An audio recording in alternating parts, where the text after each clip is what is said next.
On the night before my wedding, I overheard my fiancé laughing with his friends, saying, "She's just a temporary choice until someone better comes along."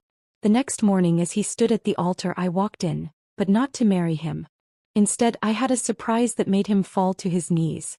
I never planned to become the bride who brought her fiancé to his knees. Not in marriage but in absolute devastation.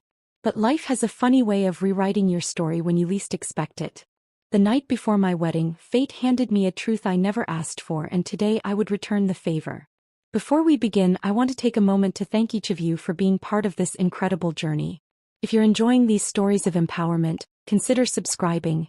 It's completely free and helps us build this amazing community. Let's dive in. Harrison Montgomery and I had been together for 3 years. He was everything I thought I wanted: successful, charming, and from a well-respected family. His mother, Diana, had become like my own, filling the void left by my parents' passing. His sister Claire was the best friend I never had. Everything was perfect, or so I believed. The bachelor party was at the Grand Hotel, just down the street from our penthouse. I hadn't planned to go there that night, but I'd forgotten to give Harrison his grandfather's cufflinks, a special request from Diana for the ceremony. The hotel staff knew me well. Harrison and I had hosted numerous charity events there. They directed me to the private lounge without question. That's when I heard it. Harrison's distinctive laugh, followed by words that would shatter my world. "Come on, man, you can't be serious about settling down with Sophia." His best friend Blake's voice carried through the partially open door. "Why not? She's perfect on paper," Harrison replied, his words slightly slurred. "Her trust fund will help expand Montgomery Enterprises, and her connections are invaluable. Besides, she's completely devoted to me." Laughter erupted, but it was his next words that turned my blood to ice. "She's just temporary anyway. Until someone better comes along. Someone more suitable for the long term." I stood there, clutching the velvet box containing the cufflinks as my entire world crumbled. 3 years of memories flashed before my eyes, but now they were tainted with a new perspective. The late-night business calls, the unexpected cancellations, the subtle ways he'd manipulate my decisions. It all made sense. But I didn't cry. Instead, a strange calm settled over me. I returned home and opened my laptop. As Harrison's business partner, I had access to everything: emails, financial records, client information. 4 hours later, I had enough evidence to destroy not just his heart, but his entire carefully constructed world. The morning of the wedding arrived with an unsettling serenity. My hands didn't shake as I applied my makeup, a stark contrast to the trembling excitement I'd imagined feeling on this day. The evidence I'd gathered lay hidden in a cream-colored envelope, tucked safely in my wedding suite. Diana burst into the room, her eyes glistening with motherly pride. "Sophia, darling. The flowers just arrived and they're absolutely perfect." She held up my bouquet of white peonies and blush roses, unaware that it would soon become a weapon rather than a symbol of love.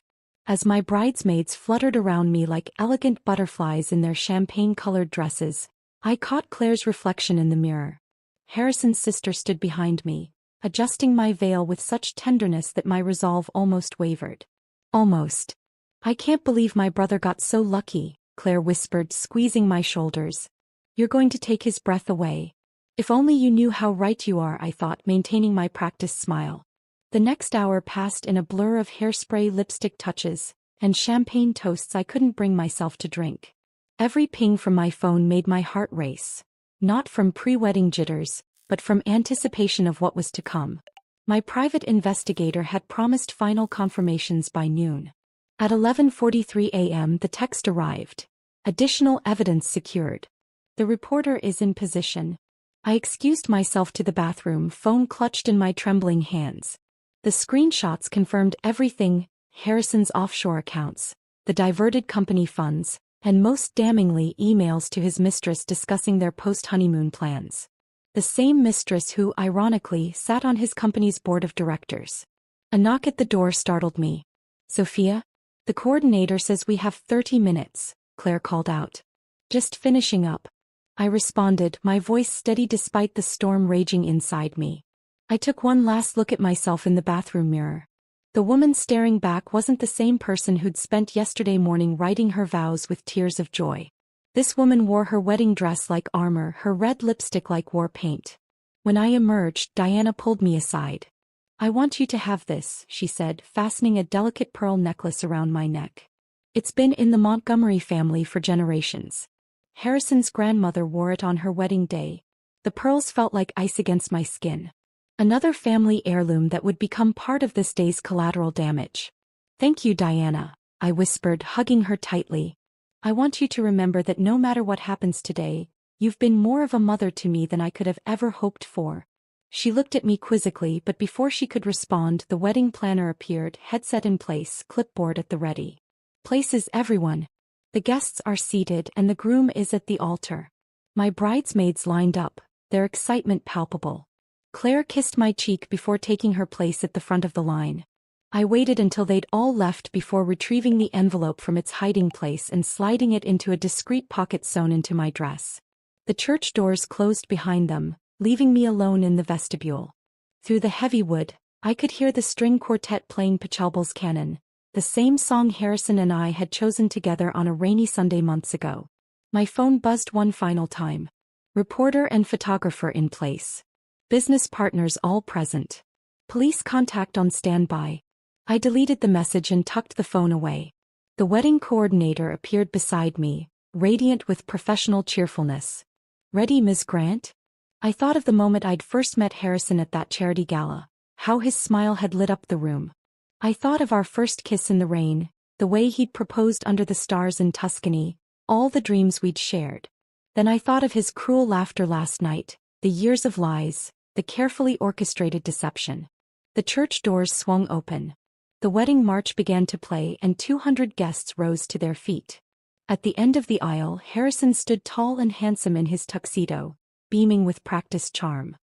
He had no idea that in less than 5 minutes, that smile would shatter along with his reputation, his business, and his carefully constructed world. I took my first step forward, clutching my bouquet. The weight of the envelope against my thigh reminded me of my purpose. This wasn't a wedding march. It was a countdown to destruction. "Yes," I told the coordinator, my voice steel-wrapped in silk. "I'm ready." Each step down the aisle brought flickers of memories, moments I'd once treasured but now recognized as carefully crafted deceptions. The soft whispers of "beautiful bride" from the guests felt like bitter ironies against my skin. Harrison's smile grew wider as I approached, his confidence unwavering, the perfect mask of a man who thought he had everyone fooled. 3 steps from the altar, I caught Blake's eye in the front row. His smirk faltered slightly when I held his gaze, perhaps sensing something amiss in my expression. Next to him sat Rebecca Matthews, Harrison's business associate, wearing a tasteful navy dress that I knew cost more than most people's monthly salary, a dress likely purchased with diverted company funds. 2 steps away and I could see Diana dabbing her eyes with a monogrammed handkerchief. Claire stood among my bridesmaids, practically bouncing with excitement. The sight of them made my heart clench, knowing they were about to become collateral damage in Harrison's downfall. One final step. "You look stunning," Harrison whispered, reaching for my hand. I stepped back just slightly. Just enough. The priest opened his mouth to begin, but I turned to face our audience instead. The envelope felt heavy against my thigh as I reached for it, the sound of the seal breaking echoing in the sudden silence. "Before we begin," my voice carried clearly through the church, "I'd like to share some readings. Not from the Bible, but from Harrison's private emails to Rebecca Matthews, dated throughout our engagement." The color drained from Harrison's face as I pulled out the first document. Rebecca shifted uncomfortably in her seat, while confused murmurs rippled through the congregation. "My dearest Rebecca," I read, my voice steady. "Once the wedding secures the merger and Sophia's trust fund is accessible, we can proceed with our original plan. She suspects nothing." The murmurs grew louder. Harrison stepped toward me, but I moved away, pulling out more papers. "But wait, there's more," I continued, my smile sharp as glass. "Would anyone like to hear about the offshore accounts? Or perhaps the creative accounting at Montgomery Enterprises? I have copies for everyone, including the SEC representatives who should be arriving right about." The church doors opened with perfect timing, revealing 2 suited agents. "No." Harrison lunged for the papers, but I'd anticipated this. I let the documents scatter, watching as they floated down like toxic snowflakes, each one revealing another layer of his corruption. The photographer's eye planted among the guests captured every moment, their cameras clicking rapidly. "Sophia, please," Harrison hissed, grabbing my arm. "We can talk about this." I twisted free, facing him with all the cold fury I'd accumulated. "Talk? Like how you talked about me at your bachelor party. Just temporary, wasn't I? Until someone better comes along." His face went from white to gray. In the front row, Blake shifted uncomfortably, avoiding everyone's eyes. "I trusted you," I continued, my voice carrying through the now silent church. "I loved you. But you saw me as nothing more than a stepping stone. A means to an end." Diana stood up, her face a mask of confusion and growing horror. "Harrison, what is she talking about?" "Mother, I can explain." "Explain the embezzlement?" I interrupted. "The affair? The planned merger that would have bankrupted dozens of families? Please, Harrison, explain to everyone exactly who you are." The SEC agents were moving forward now, flanking the altar. Rebecca had already slipped out a side door, but she wouldn't get far. Another team was waiting outside. "You've ruined everything," Harrison snarled, his charming facade finally cracking completely. I smiled, reaching up to remove the Montgomery family pearls. "No, Harrison. You did that all by yourself. I'm just making sure everyone knows exactly who they're dealing with." The next few moments dissolved into chaos. The agents moved in, Claire was sobbing, Diana stood frozen in disbelief, and guests were either fleeing or recording everything on their phones. Through it all, I maintained my composure, watching as Harrison's perfect world crumbled around him. As he was led away in handcuffs, Harrison turned back one last time. "I did love you in my way." "Your way?" I stepped close, keeping my voice low. "Your way was never good enough. Consider this my wedding gift. The truth finally about the man you really are." I turned away, walking back down the aisle alone, my head held high. Behind me, I could hear Diana's muffled sobs, the continued click of cameras, and the growing buzz of shocked conversations. But ahead of me lay freedom, justice, and the satisfaction of knowing that sometimes, karma needs a little help arriving on schedule. The spring sunlight hit my face as I pushed open the church doors. A crowd of reporters waited outside. My final touch to ensure Harrison's downfall would be complete and public. As their questions rained down around me, I smiled, knowing that while this wasn't the fairy tale ending I'd once dreamed of, it was something better. It was justice. The following weeks unfolded like scenes from a movie I never thought I'd star in. Headlines screamed, "Montgomery heir's empire crumbles," and "Jilted bride exposes corporate corruption." My phone buzzed constantly with messages from well-wishers and journalists, all eager to hear more about the bride who brought down one of the city's most prominent families. I sat in my new apartment, overlooking Central Park, a place I'd chosen specifically because Harrison had always dismissed it as new money territory. The irony wasn't lost on me. My laptop displayed the latest news. Harrison and Rebecca had been indicted on multiple charges of fraud and embezzlement. The evidence I'd gathered had opened a Pandora's box of corporate misconduct. Claire called daily, her voice always wavering between anger and desperation. "Why didn't you tell me?" she'd ask. I could have helped, but we both knew she couldn't have. Her blind spot for her brother had always been her greatest weakness. Diana's reaction surprised me most. 3 days after the wedding that wasn't, she appeared at my door, carrying a familiar velvet box. "The pearls," she said, holding them out. "They belong to you now." "Diana, I couldn't." "You exposed the truth," she interrupted, her voice firm despite her red-rimmed eyes. "That makes you more worthy of these than anyone who's worn them before." We sat on my new sofa, drinking tea from cups I'd bought just that morning. The silence between us was heavy with unspoken words. "I failed him," she finally whispered.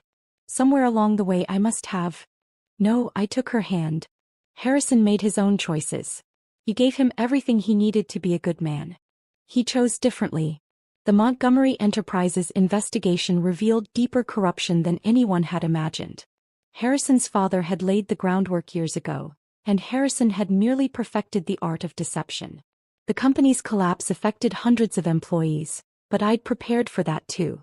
Anonymous tips had helped many transfer their investments weeks before the scandal broke. Blake tried to contact me once, probably hoping to save his own skin.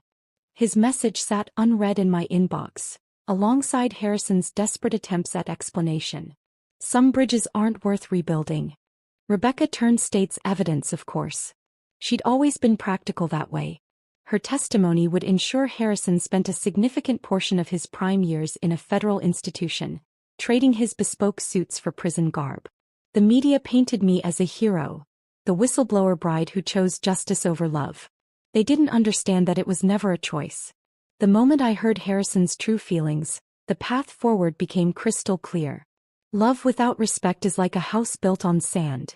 It's bound to collapse. My own company flourished in the aftermath. Clients appreciated working with someone who demonstrated such unwavering ethical standards. The irony wasn't lost on me. Harrison's attempt to use me had backfired spectacularly, launching me into greater success than he'd ever imagined. 1 month after the wedding, I received a letter from Harrison's grandmother.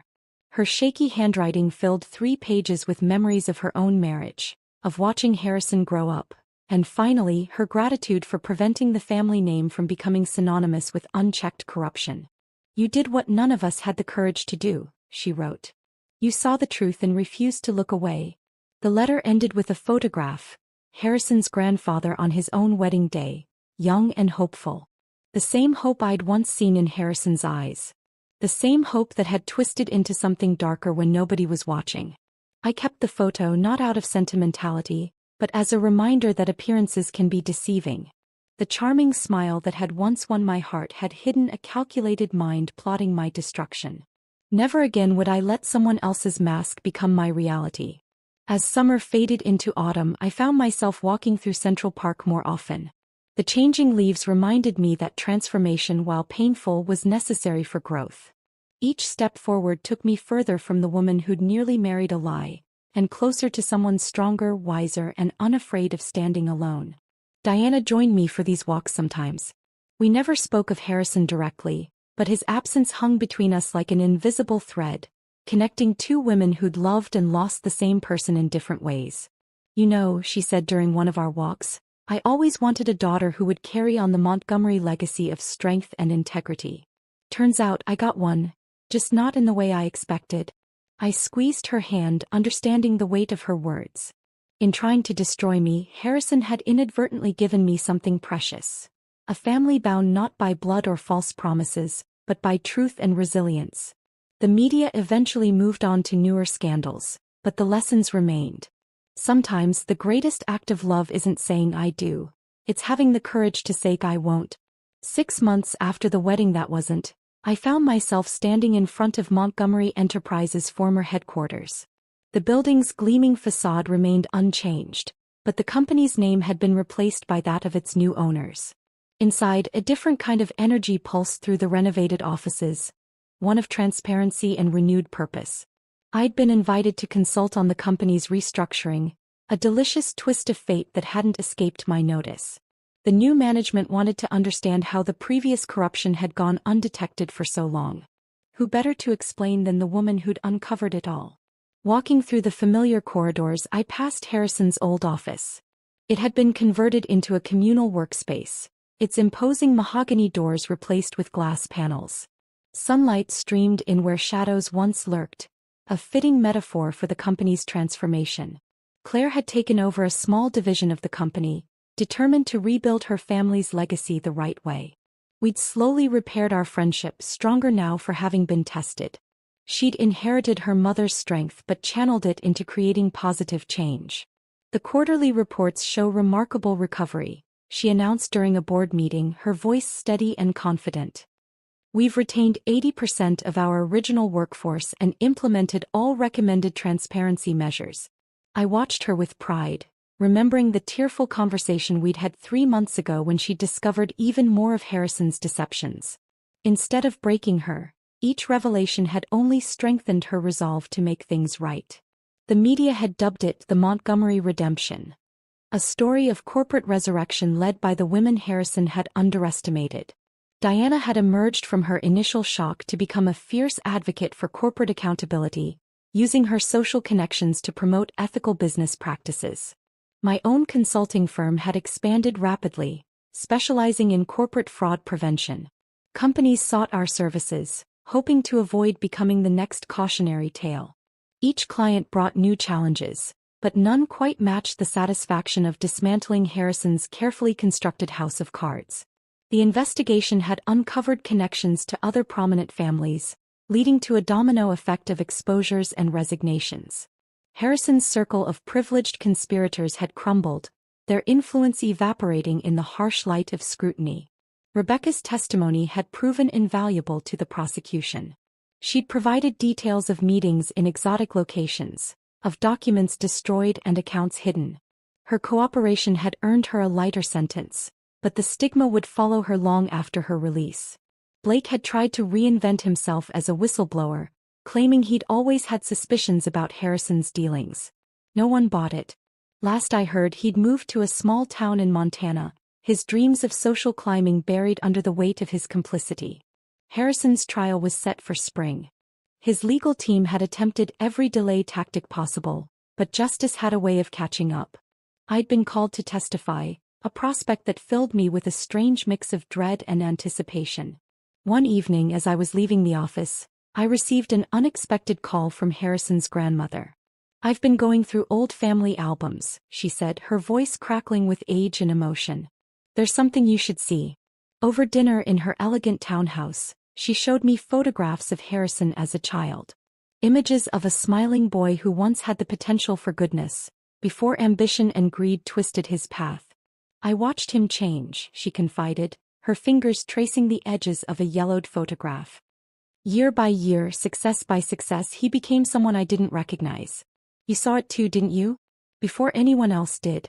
I nodded, remembering subtle moments when Harrison's mask had slipped, a cruel comment here, a dismissive gesture there. Signs I'd chosen to ignore until that fateful night before our wedding. "The Montgomery name meant something once," she continued, closing the album. "Thanks to you, Claire and Diana, it might mean something worthwhile again." As I drove home that night, the city lights blurred into streams of gold and silver. I thought about legacy, not just the Montgomerys but my own. In choosing to expose the truth, I'd helped create a ripple effect of positive change. The wedding dress still hung in my closet, a reminder not of what I'd lost but of what I'd gained: strength, clarity, and the knowledge that sometimes the best revenge isn't destruction, but reconstruction. Building something better from the ashes of deception. Tomorrow, I would meet with another company seeking guidance on ethical business practices. The irony wasn't lost on me. Harrison's betrayal had led me to my true calling. In trying to use me as a stepping stone, he'd inadvertently helped me find my path. The night before my wedding, I'd overheard a truth that shattered my world. Now 6 months later, I'd helped build a new one, stronger, clearer, and far more authentic than the illusion I'd almost married into. Spring arrived with an unexpected weight.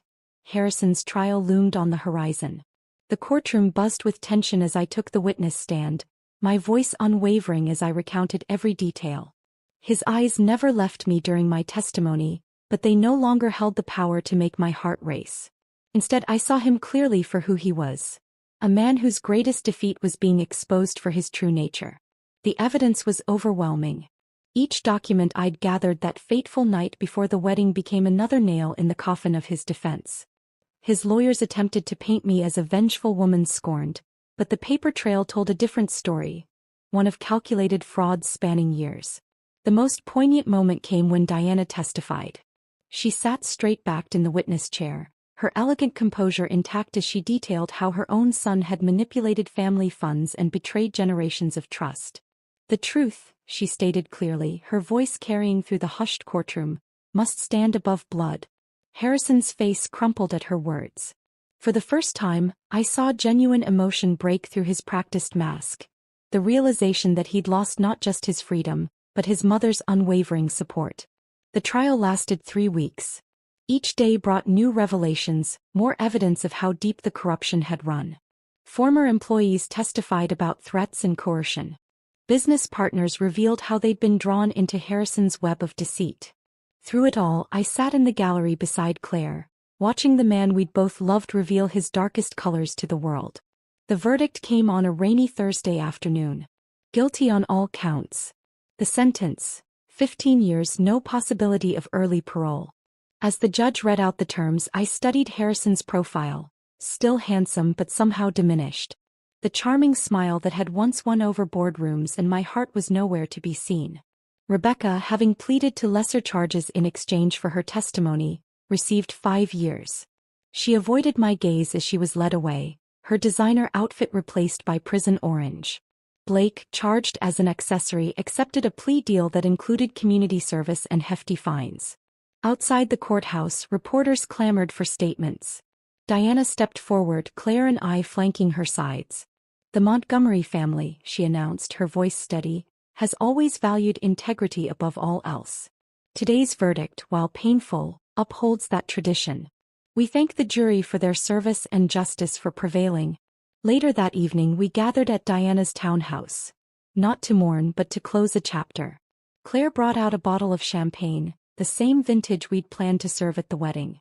"To truth," she toasted, her eyes meeting mine. "And to the sister I almost had, who turned out to be more family than my own brother." Diana reached for my hand as we sipped our champagne. "You know," she mused, "I've been thinking about what you said that day at the altar, about love and truth. You chose truth over love, but in doing so you showed the greatest love of all, love for justice, for what's right." The evening softened into night, our conversation turning from the past to the future. Claire spoke of her plans to rebrand the remaining legitimate Montgomery businesses. Diana shared her vision for a foundation supporting corporate ethics education. As I drove home that night, the city skyline glittered against the dark sky. The weight I'd carried since that night before my wedding finally began to lift. Harrison's sentencing wasn't just an ending. It was permission to truly begin again. My phone buzzed with a message from an unknown number. A photo appeared, Harrison in his prison uniform, being led to his cell. Below it, words from a sympathetic guard. "Thought you'd want to see this. Justice served." I deleted the message without responding. I didn't need to see Harrison brought low. I'd already seen him at his highest and found him wanting. My revenge wasn't in his imprisonment, but in the freedom I'd found by exposing the truth. The wedding dress that had hung in my closet like a ghost was finally packed away, donated to a charity that helped domestic abuse survivors rebuild their lives. The symbolism wasn't lost on me.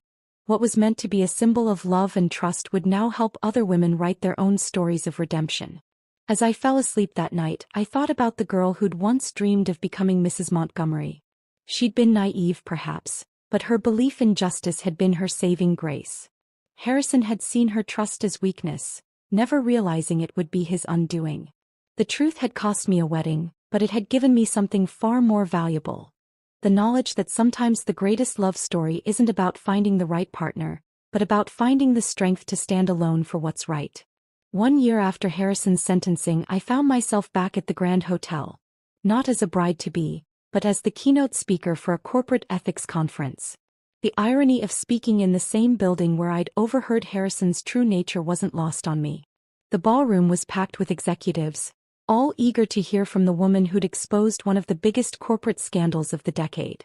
As I stepped onto the stage, my heels clicking against the polished wood, I caught my reflection in the glass panels, confident, poised, and completely transformed from the woman I'd been a year ago. "Good morning," I began, surveying the crowd. "You're here today because you want to learn how to prevent fraud and corruption in your organizations. But what you really need to learn is how to see the truth hiding behind perfect smiles and designer suits." In the front row, Diana and Claire sat proudly. Claire had successfully rebranded the remaining Montgomery assets into a new company focused on sustainable investments. Diana's foundation had already sponsored ethics programs at 3 major universities. "The greatest threat to corporate integrity," I continued, "isn't always external. Sometimes it's the charming CEO with a Harvard degree. Sometimes it's the trusted partner with a flawless track record. And sometimes it's the person you plan to spend your life with." My consulting firm had grown exponentially, with offices now in New York, London, and Singapore. Companies worldwide sought our expertise in fraud prevention and corporate transparency. Each new client brought with them stories of near misses and close calls, potential Harrison Montgomerys caught before they could cause irreparable damage. After my speech, during the networking reception, a young woman approached me. Her hands trembled slightly as she introduced herself. "I'm engaged to my company's CFO," she confided, her voice barely above a whisper. "Last week I found some discrepancies in our books. After hearing your story, I don't know what to do. I looked at her, seeing my former self reflected in her uncertain eyes. The truth doesn't get easier to tell, I said gently, but living with lies becomes impossible once you see them. By the end of the day, another corporate fraud had been prevented, another scandal averted. The young woman's fiancé was quietly removed from his position, the authorities notified. She sent me a thank you note a month later, signed with her maiden name and a promise to never settle for less than complete honesty. My story had become a beacon for others, a reminder that choosing truth over comfort wasn't just an option, it was a necessity. Business schools used the Montgomery case as a teaching tool, and I occasionally guest lectured, sharing insights that could only come from having loved and lost a master of deception. Claire joined my firm as a partner, her experience in rebuilding after corporate scandal proving invaluable. Together, we developed programs to help companies foster cultures of transparency and accountability. You know, she said one evening as we reviewed case files, I used to think Harrison was the strong one in our family. Now I realize strength isn't about maintaining power. It's about having the courage to expose wrongdoing even when it hurts. Diana's foundation launched a scholarship program for women in business ethics, naming it after Harrison's grandmother who had passed away peacefully months after his sentencing. Her last words to me had been, "You saved our family's soul." The media still occasionally ran stories about the runaway bride who saved Wall Street. But my life had moved far beyond that single day of reckoning. My work had evolved from an act of revenge into a mission of prevention and protection. Harrison's appeals were systematically denied, his attempts to reduce his sentence falling on deaf ears. The evidence I'd gathered that night had been too thorough, too damning to dispute. Sometimes I wondered if he ever truly understood that his downfall hadn't been caused by my discovery of his plans, but by his own belief that love could be used as a weapon. 1 year after exposing the truth, I stood in my office overlooking Central Park, watching the sunset paint the sky in shades of redemption. On my desk sat a framed photo of Diana, Claire, and me at the opening of the Foundation's first Ethics Center. Next to it lay a small velvet box containing the Montgomery family pearls. No longer a symbol of betrayal, but a reminder that sometimes the most precious inheritance is the courage to stand for what's right. The truth hadn't given me the happy ending I'd once dreamed of. Instead, it had given me something far more valuable. A purpose, a mission, and a family bound not by blood or marriage, but by an unwavering commitment to integrity. 18 months after the day I walked away from my own wedding, I received an unexpected phone call. Harrison wanted to see me. His request came through his prison counselor. A meeting for closure, he claimed. Diana and Claire advised against it, their protectiveness showing in their concerned expressions. But something in me needed this final conversation, this last piece of the puzzle to complete my healing. The prison visiting room was stark and cold, nothing like the luxurious spaces where we'd once shared our dreams. Harrison sat at the metal table, the orange jumpsuit a jarring contrast to the tailored suits he once wore. His features had hardened, the polished charm replaced by a weathered authenticity I'd never seen before. "Sophia," he said, his voice rougher than I remembered. "Thank you for coming." I sat across from him, maintaining a composed exterior while my heart raced with memories. "Why did you want to see me, Harrison?" He looked down at his hands, the ones that had once slipped an engagement ring onto my finger. "I've had a lot of time to think. About what I did, who I was, who I am." 18 months of reflection, I noted. That's quite a change from the man who thought he could charm his way through life. "I deserved everything that happened," he admitted, surprising me with his directness. "The truth is, I never deserved you. Not because you weren't enough, but because I wasn't." The words hung between us, heavy with the weight of lost possibilities. Through the visiting room window, I could see clouds gathering, mirroring the storm of emotions in my chest.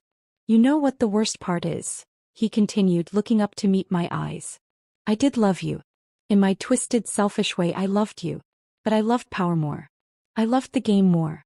"Love shouldn't be a game, Harrison." "No," he agreed quietly. "It shouldn't." We sat in silence for a moment, the distant sounds of the prison creating a somber backdrop to our final conversation. "Rebecca's been writing to me," he said suddenly. "Asking for forgiveness. As if forgiveness could undo what we did." I studied his face, seeing for the first time the toll of consequences on a man who'd never believed they applied to him. Are you asking for my forgiveness too? No, he shook his head. I'm asking for you to know that you were right. About everything. The woman who walked away from that altar was stronger than the man standing at it ever was. The guard signaled that our time was nearly up. Harrison straightened, a shadow of his old composure returning. I heard about your work, he said. The Ethics Foundation, the consulting firm. You've built something meaningful from the ashes of what I destroyed. We all did, I replied. Your mother, Claire. We found strength in the truth you tried to bury. As I stood to leave, Harrison called out one last time. The night before the wedding, when you overheard me, was that the first moment you knew? I turned back, remembering the girl who'd stood outside that door, clutching those cufflinks. No, I answered honestly. It was just the first time I admitted what I'd always known. Walking out of the prison, I felt lighter somehow. Not because Harrison had changed or because his recognition of his faults had given me validation. I felt lighter because I finally understood. My strength hadn't come from exposing his lies or walking away from our wedding. It had come from choosing truth over comfort, justice over love, integrity over illusion. Diana was waiting in the parking lot, her presence a silent support. Are you okay? She asked as I slid into the passenger seat. Yes, I smiled, realizing it was completely true. I really am. As we drove away, I watched the prison disappear in the side mirror. Harrison would serve another 13 years, but I was already free. Free from the weight of what-ifs and might-have-beens. Free from the ghost of a love that was more fiction than fact. The sky had cleared, and ahead of us, a rainbow arched across the horizon, nature's reminder that after every storm, there's a chance for something beautiful to emerge. My phone buzzed with a message from Claire. The Foundation's latest initiative had received full funding. Life had a funny way of working out. I'd lost a fiancé but gained a family. Lost a dream but found a purpose. The night before my wedding had seemed like an ending, but it had really been a beginning. The start of a journey toward something far more precious than the fairy tale I'd almost settled for. The truth, it turned out, hadn't just set me free. It had set us all free. 1 year after my meeting with Harrison, my life had blossomed in ways I never imagined possible. The Ethics Foundation had expanded globally, and our consulting firm had become the gold standard in corporate transparency. But it was a different kind of meeting that would mark this chapter of my story. I was giving a lecture at Columbia Business School when I noticed him in the audience. Dark eyes fixed intently on my presentation, asking thoughtful questions about preventive measures against corporate fraud. Professor Marcus Chin, visiting faculty from Stanford, specialized in business ethics and corporate responsibility. After the lecture, he approached me with an interesting proposition. Ms. Grant, your experience could revolutionize how we teach ethics in business schools. Would you consider collaborating on a comprehensive curriculum? There was something refreshingly genuine about him. No hidden agendas, no carefully crafted persona. Just authentic passion for creating positive change. Diana noticed it first, during a foundation board meeting where Marcus presented his ideas. He looks at you the way one should look at someone they admire, she remarked afterward. Not as a prize to be won, but as an equal to be respected. Our professional collaborations slowly evolved into coffee discussions that stretched into dinner conversations. Marcus never pushed, never rushed. He understood the weight of my past and respected the strength it had given me. Claire teased me mercilessly about the way my eyes lit up when discussing our curriculum project. You know, Sophia, it's okay to be happy again. To trust again. But trust wasn't something I gave easily anymore. One evening, over dinner at a quiet restaurant in Greenwich Village, I told Marcus everything. Not just the headlines he'd read, but the raw truth of loving someone who saw you as nothing more than a means to an end. His response was simple but profound. Thank you for trusting me with your story. It couldn't have been easy to share. Months passed and our curriculum project flourished. Business schools across the country began adopting our ethics program. Marcus and I spent countless hours refining case studies, including the Montgomery scandal, now taught as a landmark example of corporate fraud detection. One rainy evening, as we walked through Central Park after a successful presentation, Marcus stopped under the shelter of a massive oak tree. You know what amazes me about you, Sophia? He said, raindrops glistening in his hair. Not just your strength in exposing the truth, but your courage to remain open to possibility, even after everything. I looked at him, really looked at him, and saw what Diana had noticed months ago. Here was a man who had built his career on teaching ethics not because it was profitable, but because he believed in it. Someone who saw my past not as baggage but as wisdom earned. The truth is, he continued, I've fallen in love with you. Not the headline version of you but the real you, brilliant, compassionate and unafraid to stand for what's right. I'm not asking for anything except the chance to show you that love can be honest, straightforward and true. Standing there in the rain, I felt something I thought I'd lost forever. Hope. Not the naive hope of my younger self, but something stronger, tempered by experience and wisdom. Claire and Diana were ecstatic when I finally admitted I was dating again. Life has a way of bringing us exactly what we need, Diana said, squeezing my hand. Sometimes it's the courage to expose a lie. Sometimes it's the strength to embrace a truth. The Foundation's annual gala provided a perfect opportunity to make our relationship public. As Marcus and I danced under the crystal chandeliers of the Grand Hotel. Yes, the same one where I'd overheard Harrison's betrayal. I realized how far I'd come. You're thinking about that night, aren't you? Marcus asked softly. Yes, I admitted. But not with regret. That night taught me to trust my instincts, to demand truth and love. It led me here. He smiled, understanding in his eyes. To quote your famous speech, the truth doesn't always give you the ending you wanted, but it always leads you to the one you need. As we swayed to the music, I caught Diana's knowing smile from across the room. She raised her glass in a subtle toast, and I knew she was thinking what I was. Sometimes the best revenge isn't in destroying what hurt you, but in building something beautiful from the lessons it taught you. The truth that shattered my world 2 years ago had led me to a love that didn't need to be tested or proved. A love as transparent and steady as the principles we both lived by. 3 years to the day after my almost wedding to Harrison, I stood in front of my full-length mirror, adjusting a different white dress. This one was simpler, more elegant. A reflection of the woman I'd become. Diana fussed with my veil, her eyes glistening with genuine happiness. This time, she whispered, everything is exactly as it should be. Claire burst into the room, champagne in hand. Marcus is practically floating out there. And you should see the students who showed up. Half of Columbia's business school came to watch their favorite professors tie the knot. The venue wasn't a grand cathedral like my first planned wedding. Instead, we chose the botanical gardens where Marcus and I had spent countless hours discussing our curriculum between stolen kisses and shared dreams. The guest list was smaller, but every person present represented a genuine connection. A true relationship built on mutual respect and understanding. Ready? Diana asked, holding out a familiar velvet box.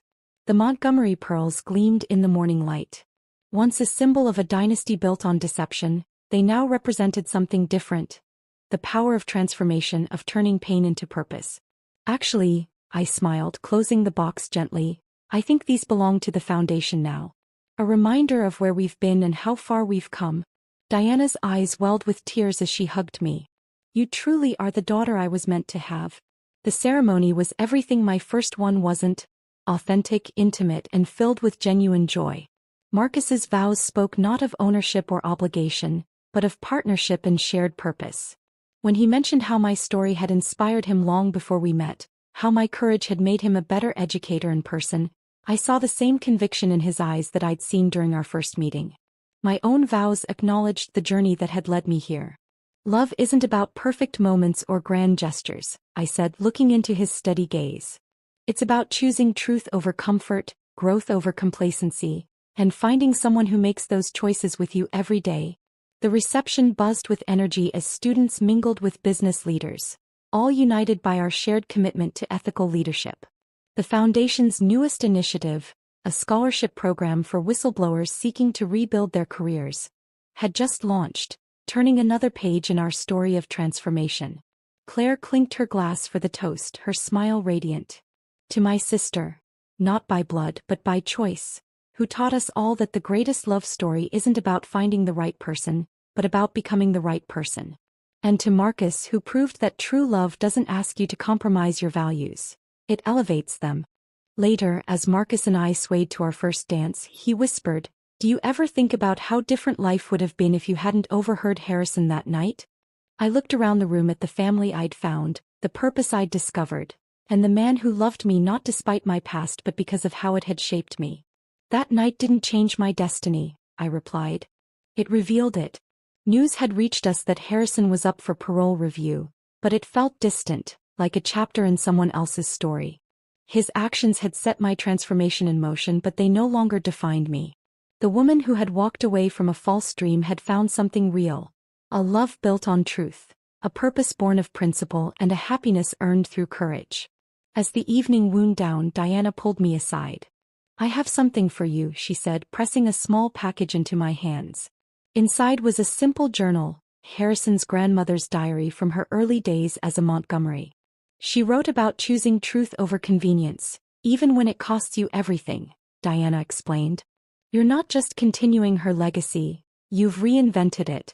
Looking out at the garden where Marcus chatted with our guests, I felt a profound sense of completion. The revenge I'd once sought had transformed into something far more powerful. Redemption, not just for myself but for everyone touched by our story. The truth that had once shattered my world had ultimately made it whole again, piece by piece, moment by moment, choice by choice. And as Marcus caught my eye and smiled, that honest, unguarded smile that had first begun to heal my heart, I knew that sometimes the best endings aren't the ones we plan, but the ones we earn by being brave enough to embrace the truth, no matter where it leads. The night before my first wedding had taught me what love wasn't. Every day since had taught me what it truly is: a choice, a commitment, and above all, an unwavering dedication to truth, both beautiful and brutal. In the end, that was the greatest revenge of all. Not just surviving betrayal, but learning to love again, more wisely, more deeply, and more authentically than ever before. 5 years after the fateful night that changed everything, I stood at a podium in front of a packed auditorium at Stanford Business School. The faces before me represented the next generation of business leaders, eager to learn from what had become known as the Montgomery case study. Marcus sat in the front row, now the department head of business ethics, beaming with the same pride he'd shown on our wedding day. 2 rows behind him sat Diana and Claire, who never missed these annual lectures. But this year was different. This would be the last time I told this story. "Many of you know the headlines," I began, my voice carrying through the hushed space. "The jilted bride who exposed a corporate scandal. The woman who walked away from a Montgomery. But today I want to tell you about something more important than revenge or justice. I want to tell you about transformation." A student raised her hand. "Miss Chin, what made you finally decide to stop giving these lectures?" I smiled, resting my hand instinctively on my slightly rounded belly. "Our first child, still our secret. Because some stories need to end so new ones can begin." After the lecture, Claire joined me in my office, perching on the edge of my desk like she used to do in our consulting days. "Harrison's up for parole next month," she said quietly. "He's asked if we would speak on his behalf." The news didn't shock me like it might have once. Time had a way of softening even the sharpest edges of betrayal. "Will you?" I asked. "I might," she admitted. "He's different now. The letters he writes, they're not from the brother I knew. They're from the brother I wished I'd had." Diana had visited him regularly over the years, watching her son slowly shed the layers of deception that had defined him. She'd shared with me his gradual transformation, how he'd started counseling other inmates, helping them understand the ripple effects of white-collar crime on families and communities. The foundation had evolved too. What started as a response to corporate fraud had grown into a global movement for business ethics. The Montgomery pearls, now displayed in our headquarters lobby, had become a symbol of transformation, a reminder that even the darkest truths could lead to light. Marcus found me later that evening in our home office, surrounded by case studies and student papers. "You're thinking about Harrison's parole, aren't you?" I nodded, leaning into his embrace. "I'm thinking about how far we've all come. How that night before my wedding wasn't an ending at all. It was a beginning. For all of us." The next morning I made a decision. I wrote a letter to the parole board, not to condemn or support, but to acknowledge change. "The man I was going to marry chose deception over truth," I wrote. "The man you're considering for parole has chosen to face that truth. In the end, that's all any of us can do, choose truth again and again, no matter the cost." The Foundation's annual gala fell on the eve of Harrison's parole hearing. As I stood addressing the crowd, I saw faces that told the story of the past 5 years. Students who'd become ethical business leaders, whistleblowers who'd found new purpose, families who'd rebuilt from the ashes of corporate fraud. 5 years ago I thought revenge was about destroying something, I concluded. Now I know it's about building something better. The greatest revenge isn't in watching someone fall. It's in helping others rise. Later that night, Marcus and I walked through our favorite spot in the botanical gardens. The same place where we'd exchanged vows, where we'd first discussed the ethics curriculum, where we'd now tell our families about the new life growing inside me. You know what I love most about our story? Marcus said, his hand entwined with mine. It's that it was never really about revenge at all. It was about truth finding its way to the surface, like a flower breaking through concrete. I thought about the journey, from the bride who'd overheard a devastating truth to the woman who'd made that truth her strength. From seeking revenge to finding purpose. From a shattered dream to a life more meaningful than I could have imagined. The night before my wedding to Harrison had seemed like the end of my story. Instead, it had been the first line of a much better one. A story about choosing truth over comfort, growth over vengeance, and love that didn't need to be proven because it proved itself every day. As Marcus and I walked home under the stars, I touched my belly gently, thinking of the new chapter we were about to begin. Sometimes the best revenge isn't in the ending of one story, but in the beginning of a better one. Full circle brought the most unexpected closure when, exactly 6 years after that fateful night at the Grand Hotel, I received an invitation that made my hands tremble. Harrison had been released on parole, and Diana was hosting a small family dinner. The reason for the gathering stopped my heart for a moment. Harrison wanted to make amends formally and properly to everyone he had hurt. Marcus squeezed my hand as we pulled up to Diana's townhouse. Our daughter Grace slept peacefully in her car seat, unaware of the weight this evening carried. At 8 months old, she embodied everything pure and honest that my life had become. Claire met us at the door, her eyes showing a mix of anxiety and hope. "He's different," she whispered as she hugged me. "Really different." Harrison stood as we entered the dining room. Prison had aged him, stripped away the polished veneer he'd once worn like armor. His designer suits were replaced by simple, modest clothing. But it was his eyes that showed the most change, clear, direct, without the calculating gleam I remembered. "Sophia," he said softly, then corrected himself, "Mrs. Chen. Thank you for coming." Diana had arranged the seating thoughtfully, Marcus and I on one side, Harrison on the other, with Claire and herself as buffers. Grace's portable bassinet sat beside me, and Harrison's gaze kept drifting to her with something like wonder. "She's beautiful," he said during the soup course. "She has your determination in her eyes." The conversation moved carefully, like dancers avoiding invisible obstacles. Harrison spoke about his work in prison, counseling other white-collar criminals, helping them understand the true cost of their actions. He'd started a program that connected imprisoned fraudsters with their victims' families, fostering understanding and real remorse. "The Foundation's work reached us even inside," he explained. "Your ethics curriculum became part of our rehabilitation program. I taught it to other inmates, never telling them that the case study was my own story." Over dessert, Harrison cleared his throat. "I've prepared something if you'll allow me to read it." From his pocket he withdrew a worn piece of paper. "Dear Sophia," he began, his voice steady but humble. "Thank you. Not for what you prevented me from doing to you, but for what you helped me become by exposing who I was. The night before our wedding, you heard the truth about who I was then. Tonight, I want you to hear the truth about who I am now." Grace chose that moment to wake, her small cry cutting through the emotional tension.